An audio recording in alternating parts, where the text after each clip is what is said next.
My grandma had some of what I got. Not as strong, but she had some. This thing I got when I was little let me see things. What kind of things? Dead ones. And she taught me this trick. Said, Dick, think of a great big old box. I took all them dead things, threw them in that box. And I shoved that goddamn lid on tight. And that goddamn thing. How you find my box? It was right there. In the sphincter of your soul. It forced itself into my head. Stop. Ripped that lid off and laughed as it all came spilling out. One. Don't do that. Two. No. Don't do that. Leave it alone. No. Answer me. I don't know. I don't know what the hell it is. I need you. Back up. It's about doing what's right. Oh, get the fuck out of here with that. I'm your superior officer. I don't give a fuck. Get out. You got my mind all fucked up. I need you to listen. And now.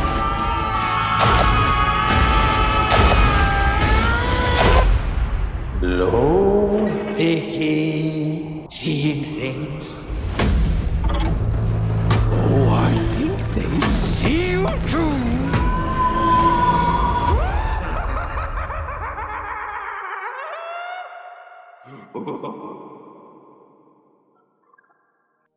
Welcome to Derry has officially wrapped up the first season of its series, and I walked away feeling like Dick Hallorann was definitely the MVP of the entire first season.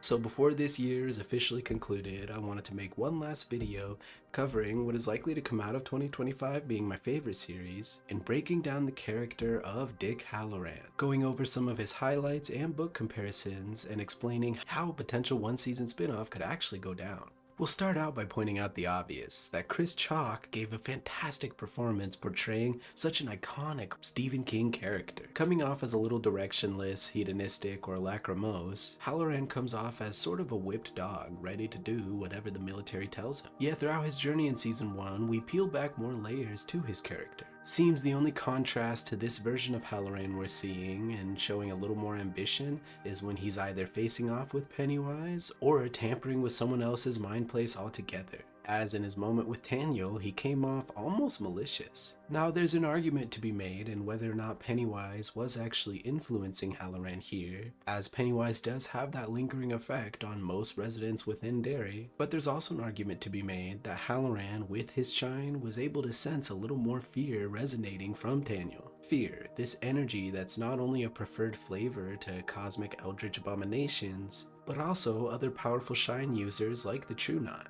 Pain purifies steam. Fear too, so... Is there a chance that, while Hallorann likely doesn't eat people or devour their shine, like other people with cosmic abilities, he felt himself drawn to such a powerful energy? It's also very possible that this is just Hallorann in a more confident place, with him really only enjoying himself when he gets to utilize his powers, and maybe only being malicious to those who really disrespect him, as Daniel already did. Honestly, upon first viewing this scene, I was under the impression that Hallorann was full-on possessed by Pennywise, in the hopes to maybe guiding the military towards finding the beacons and unleashing Pennywise himself. And though it appears the military was already dumb enough to try that of their own free will, it's safe to say they wouldn't have even come close if it wasn't for the use of Hallorann's abilities in the first place, which he seems to be okay being used like a tool as long as he can afford his next smoke and drink. But we quickly start to pick up that Hallorann isn't very patriotic or fully believing in the government's potential. This is solidified with the fact that the closer and closer the military gets to finding Pennywise, the more and more cautious Hallorann becomes, eventually leading to his breaking away from the military life altogether. A moment that was a favorite of mine was when Leroy actually confronts him, a macho, patriotic, self-righteous father who can't seem to balance what's more important in either family or country. And with Hallorann opening up and trying to explain how his abilities actually work, it's obvious, like the rest of the military, no one really cares, outside of whatever those abilities can provide for them. So I thoroughly enjoyed Hallorann not only putting Leroy in his place and calling him out for this, but also getting angry at him and telling him to leave in such an aggressive way, throwing Leroy's loyalties right back in his face. And while Hallorann does continue to help the military, it's obvious he should have never gotten involved in the first place. Still, with a childhood like Hallorann's, it makes sense he would find an outlet like the military. Being born with the shine and likely having many encounters with the dead, at some point his grandma finally taught him how to eventually lock away the dead in a specific box. And as if that wasn't enough trauma fuel for a child, he also had a brutally abusive granddad who held a hugely negative impact on his childhood. So it makes all that much more sense that Pennywise would eventually utilize this form to confront Hallorann and toy with him. And what a confrontation it was. Hallorann at first accidentally peeking in on Pennywise. We see as Pennywise quickly reverses the cards and starts to dig into Hallorann's mind. And in the second encounter, Hallorann is surrounded by armed soldiers. Yet he still finds himself separated and locked in a separate mind place, confronted by Pennywise yet again. Only this time, like I said, arriving as a version of his granddad. This entire scene was really impressive as the suspense kept building up, and you could see how the veil of the granddad slowly started to lift and reveal the Pennywise persona underneath. And I'm not sure if the actor for the granddad was capable of doing the eye and drooling thing by himself, or it was added in post-production, but I gotta say, it's so awesome to have so many tiny little mannerisms and tells that point to such an iconic horror villain. Again, things like this are enough to make up a premise for an entire movie like that of Smile, which, how I said it, makes it sound like it's less than Welcome to Derry, but honestly both films are pretty good. Either way, Pennywise ends up successfully invading Hallorann's mind and opening his box, forcibly unleashing all of his trauma and the dead right back to the surface for him. And that brings me to a key note. Notice how after the entire sewer fiasco, he ends up leaving and wandering almost as if he's one of the dead themselves. This to me was very reminiscent of other abuse survivors who maybe endure a traumatic experience and completely numb themselves to it, stumbling around as they try to collect their thoughts. Someone who has faced overwhelming trauma. And all of this was before he even looked at Polly and realized the dead were wandering and his box had been opened. Hallorann struggling every moment to keep quiet, noticing the dead in all sorts of locations, including where he sleeps. For if he alerts himself to them, they'll be drawn to him like moths to a flame. And upon finding himself surrounded by flames, he realizes he has no other choice but to reveal himself to the dead in the hopes that he can save whoever he can in the burning of the black spot. And while he was able to save some and ensure Pennywise's future defeat, he still has to deal with all of the dead, old and new, who are completely overwhelming him. This pushes Hallorann to the point where he is fully broken, unable to find a moment of peace even within his solitude. It took Leroy dropping his patriotic macho veil for Hallorann to push his own overwhelming trauma aside and focus on helping who he can,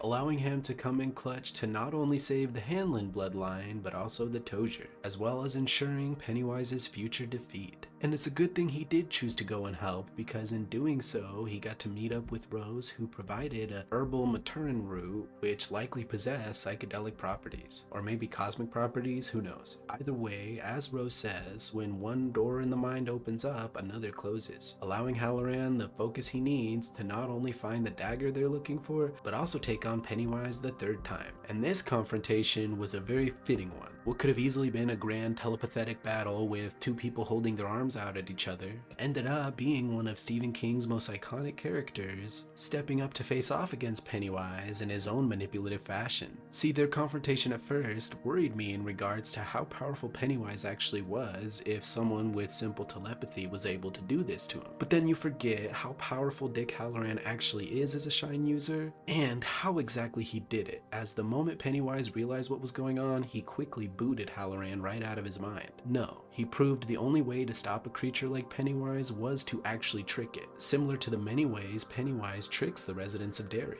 with my man Hallorann not only getting away with bitch slapping an eldritch cosmic abomination, but also almost convincing it's a sad, pathetic clown. This was such a fantastic moment for the character, and despite the plan failing in the long run, it illustrated how you could utilize such an interesting power like the Shine and make scenes that could come off relatively cheesy come off as something much more consumable and cohesive. For example, seeing the dead. In these moments where we see Rich run over to help his friend stop the bad guy, or even see Rich at his own funeral providing support to those around him, this moment is only made tangible or convincible because of a character like Hallorann being involved. With the long history of the I see dead people,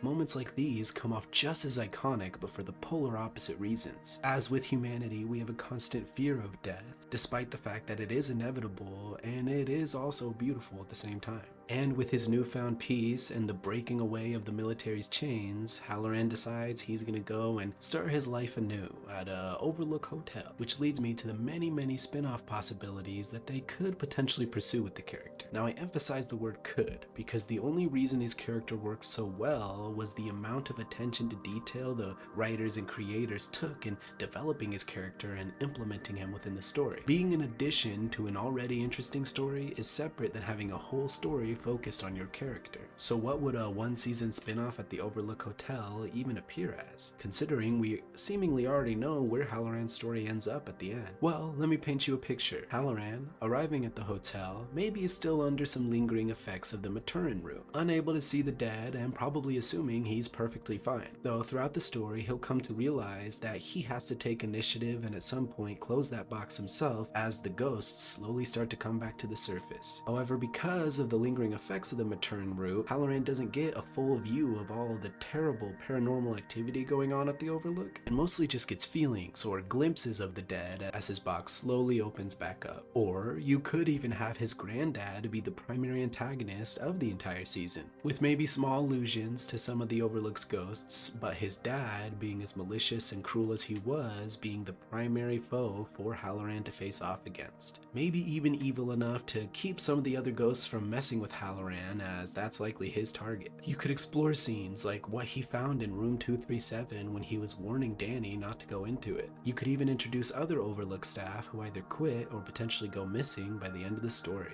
Maybe even potentially keep Hallorann's abilities at bay and introduce a new character with the Shine who experiences all of the terrible things at the Overlook and doesn't have the happy ending where they survive like Danny did. Either way, there are many potential narrative reasons to create this sort of spinoff, but a spinoff like this is not what people are looking for or what people want unless whoever's creating it does so with the same amount of attention to detail, love, care, and passion put into it as with projects like Welcome to Derry or even Dr. Sleep. In other words, if anyone from the industry happens to see this and has any influence over whether a project like this comes to fruition, please, at the very least, be a fan or find a fan, because stories like these are only so great because of their consistency. And this story could be an amazing way to round out Hallorann's character in creating the version of him we saw at the Overlook in The Shining, having him finally confront and maybe beat his abuser and potentially become the fullest version of himself. And of course, if you decide to do this, my guy Chris Chalk better return to the role. Again, he made that performance his own and he deserves the recognition. Either way, how did you guys feel about Hallorann as a character? Could you see a potential spin-off with him? And what other Shine users would you want to see explored within the Stephen King cinematic universe? Either way, if you enjoyed this video, it seriously helps if you leave a like, comment something, anything, or even just show some support in any way you can. And if you dislike this video, then you're wrong.